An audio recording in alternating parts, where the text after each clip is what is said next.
বন্ধুরা, আজ একটি দুষ্ট শিয়াল এবং একটি ভদ্র কৃষকের গল্প বলবো। গল্পটি শেষ পর্যন্ত দেখুন, ভালো লাগবে। আজিমপুর নামে একটি জঙ্গল ছিল। সেই জঙ্গলে থাকতো একটি দুষ্ট শিয়াল। হাই, আমি দুষ্ট শিয়াল। আমি সবার সাথে দুষ্টুমি করি এবং কি সবাইকে আমি বোকা বানিয়ে সবাইকে আমি ঠকাই। আজ দেখি কোনো বোকা পাই নাকি, তাহলে তো আমি ঠকাতে পারবো।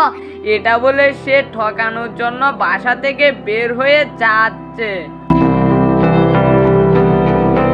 তখন সে সামনে দেখতে পেল একটি ছাগল যাচ্ছে। তখন সে বলতেছে, এই ছাগলটাকে তো আমি বোকা বানাতে পারবো, কারণ ছাগল তো অনেক বোকা।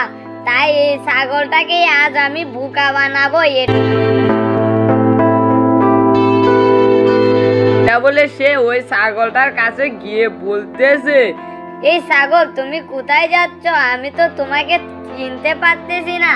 হ্যাঁ, আমি এই গ্রামে নতুন এসেছি, আপনি আমাকে চিনবেন না। হ্যাঁ, এ তো দেখি মেঘনা চাইতে এই গ্রামে নতুন এসেছে, তাহলে তো আমার সম্পর্কে কিছু জানে না। এই ছাগলটাকে আমি বোকা বানিয়ে একে আমি মেরে খেয়ে ফেলবো। হা হা হা হা হা হা হা।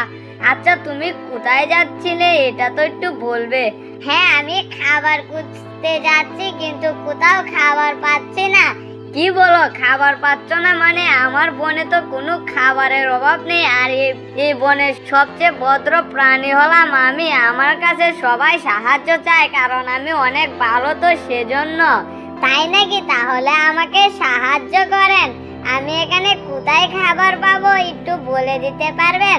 আরে শুধু বলে দেব কেন, তুমি আমার সাথে চলো, তোমাকে আমি খাবারের সন্ধানে নিয়ে যাই। ওখানে অনেক খাবার আছে। বলে তাকে নিয়ে একটি ফাঁদে ফেলে দিল। তখন সেখানে ফাঁদে ফেলে বলতেছে, হা হা হা হা হা হা হা, তোকে তো আমি বন্দি করার জন্য এনেছি। তোকে তো আমি পারবো না, জানি। এই বনের সবাইকে আমি ঠকাই, বোকা বানিয়ে মেরে খেয়ে ফেলি। সেজন্য সবাই আমাকে একটু সতর্ক হয়ে থাকে। আজ জানতে পারলাম তুই এই বনে নতুন এসেছিস, তাই তোকে বোকা বানিয়ে এখানে ফেলে দিয়েছি। এখন তুই মরে গেলে আমি তোকে খেয়ে নেব। না, তুমি আমাকে বাঁচাও। তুমি আমার সাথে এমন করতে পারো না। তোমাদের বনের অতিথি আমি, তুমি আমার সাথে এমন কেন করলে? হা হা হা হা হা হা হা। আমি তোদেরকে যদি ছেড়ে দে, তাহলে আমার কষ্ট করে খাবার খুঁজতে হবে। আমি এটা করতে পারবো না। আমি সবাইকে বোকা বানিয়ে খাবো। কিছুক্ষণ পর ছাগলটা মরে গেল। তখন ছাগলটাকে সে খেয়ে ফেলল। তখন সে খেয়ে বলতেছে, এই ছাগলটাকে তো খেয়েছি আজ এবং কাল না খেলেও চলবে, কারণ পেট অনেক ভরে গেছে। এটা বলে সে তার বাসার উদ্দেশ্যে রওনা দিল। পাশে একটি গ্রাম ছিল। সেই গ্রামে ছিল একটি কৃষক। সে কৃষিকাজ করতো এবং কি পশু পাখিকে সে অনেক ভালোবাসতো। তার বাসায় ছিল 2টি মুরগ এবং কি একটি হাঁস। সে তাদেরকে অনেক ভালোবাসতো এবং কি যে পশু পাখিকে দেখতো তাকেই তার ভালো লাগতো, কারণ সে ছিল একজন পশু প্রেমিক। তখন সে তাদেরকে খাবার দিয়ে বলতেছে, তোমরা থাকো, আমি কৃষিকাজ করে আসি, তা না হলে তোমাদেরকে খাবার দেব কিভাবে? আচ্ছা, ঠিক আছে মালিক, আপনি যান, আপনি চিন্তা করবেন না। আমরা খাবার খেয়ে ঘরে চলে যাব, আমাদেরকে কেউ নিতে পারবে না। তখন এটা শুনে সে এখান থেকে চলে গেল। ওই বনে ছিল একটি বাঘ। সেই বনের রাজা ছিল। তখন তার কানে গেল যে তার গ্রামে একটি অতিথি এসেছিল। সেই অতিথিটাকে নাকি শিয়ালে মেরে খেয়ে ফেলেছে। তখন সে রাগে বলতেছে, ওই শিয়ালকে বলো আমার কাছে দেখা করতে, তা না হলে ওকে যেখান থেকে পারো এখান থেকে ধরে নিয়ে আসো।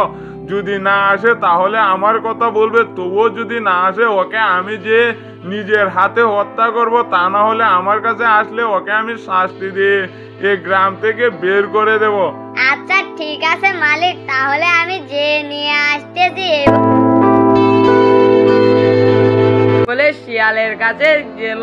তখন শিয়ালকে বলতেছে, ওই শিয়াল তোকে বাঘ মহারাজ যেতে বলেছে, তুই যদি না যাস তাহলে তোকে নাকি যেখানে পাবে সেখানে মেরে ফেলবে। হাই তাই নাকি? তাহলে তো আমাকে যেতেই হবে। এটা বলে সে ওই বাঘ মহারাজের কাছে যেতে শুরু করলো। তখন ওই শিয়ালটাকে নিয়ে ওই বাঘের কাছে গেল। তখন বাঘকে গিয়ে বলতেছে, বাঘ মশাই আপনি কি আমাকে ডেকেছিলেন আপনার কাছে আসতে? হ্যাঁ, আমি তোকে ডেকেছি। তুই নাকি আমার বনে অতিথি এসেছিল, সেই অতিথিকে তুই বোকা বানিয়ে নাকি তুই খেয়ে ফেলেছিস। না মশাই, আমি কিছু করিনি। ওই গিয়ে ফাঁদে পড়েছে, সেখানে পড়ে মরে গেছে, সেজন্য আমি খেয়ে ফেলেছি। আমার কোনো দোষ নেই। তুই মিথ্যে বলতেছিস আবার। তোকে তো আজ মেরে ফেলবো। না মশাই, আমাকে ছেড়ে দিন। তোকে ছেড়ে দিতে পারে, কিন্তু একটা সত্য আছে। সত্যটা হলো এই বনে আর কখনো আসতে পারবি না। আচ্ছা ঠিক আছে, তাহলে আমি চলে যাচ্ছি, আর কখনো আসবো না। না, এটা বলে সেখান থেকে সে চলে গেল। ওইদিকে আবার কৃষকটা সে কৃষিকাজ করতে শুরু করলো। বন্ধুরা, পার্ট 2 দেখতে হলে কমেন্টে বলে যাবেন, আর আমার চ্যানেলে নতুন হয়ে থাকলে চ্যানেলটিকে সাবস্ক্রাইব করে পাশে থাকবেন।